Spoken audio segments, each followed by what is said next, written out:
আসসালামু আলাইকুম, সবাইকে স্বাগতম আমার নতুন আর একটি ভিডিওতে। প্রথমে দেখতে পাচ্ছেন আমার কবুতরগুলো বরাবরের মতোই খাচ্ছে। ওদেরকে আমি সব সময়ের মতো যেখানে খাবার দিই ওইখানে আমার চালের উপরে খাবার দিয়েছি। সবাই মিলে খুব মজা করে খাচ্ছে। এই মজা করে খাওয়ার পিছনে একটা ঘটনা ঘটে গেছে আজকে। তো ভিডিওর লাস্ট পর্যন্ত দেখুন, সেটা দেখতে পারবেন। তো আজকে আমার কবুতরের অনেক কিছু অনাকাঙ্ক্ষিত ঘটনা ঘটছে, যে সেগুলো চলুন দেখা যাক। এটা আমার গ্রিবাস কবুতরের একটা বাচ্চা, যেটা অনেক শখের একটা বাচ্চা ছিল, কিন্তু অনাকাঙ্ক্ষিতভাবে আজকে দেখি একটা বাচ্চা মারা গেছে। কাল পর্যন্ত সব কিছুই ঠিকঠাক ছিল, কিন্তু আজকে হঠাৎ এসে দেখি কবুতরের বাচ্চাটা মারা গেছে। জানি না কোন কারণে কবুতর বাচ্চাটা মারা গেছে, কিন্তু কিছুদিন যাবত আমি কবুতরের কোনো পেয়ার বাচ্চা তুলতে পারছি না।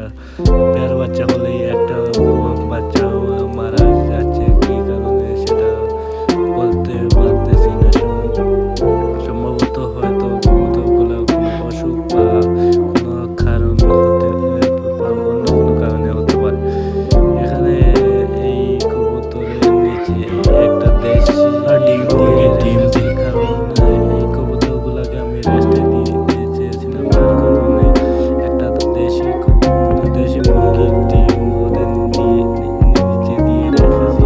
জানি না ডিমটা হয়তো ফুটবে না, কিন্তু এই ডিমের কারণে কিছুদিন তো এরা ব্যস্ত থাকবে। এখানে এদেরকে প্লাস্টিকের ডিম দিয়ে রেখেছি। এটা নিচে আপাতত ওদের ডিম আছে। এই দেশি মাটিটার সাথে আপনারা সবাই জানেন যে একটা নর পেয়ার আছে।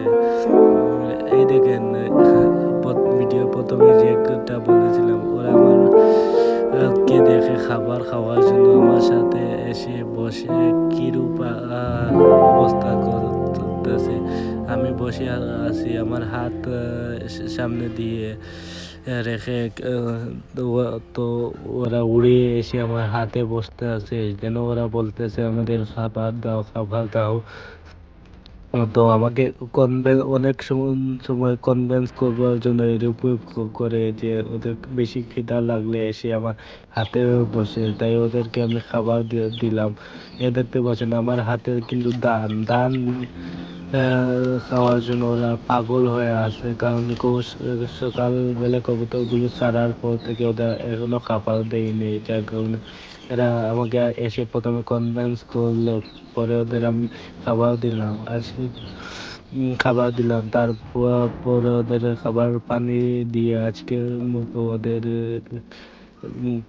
কাছ থেকে আমার নিস্তার হলো। তো আজকের ভিডিও এই পর্যন্ত। ধন্যবাদ সবাইকে।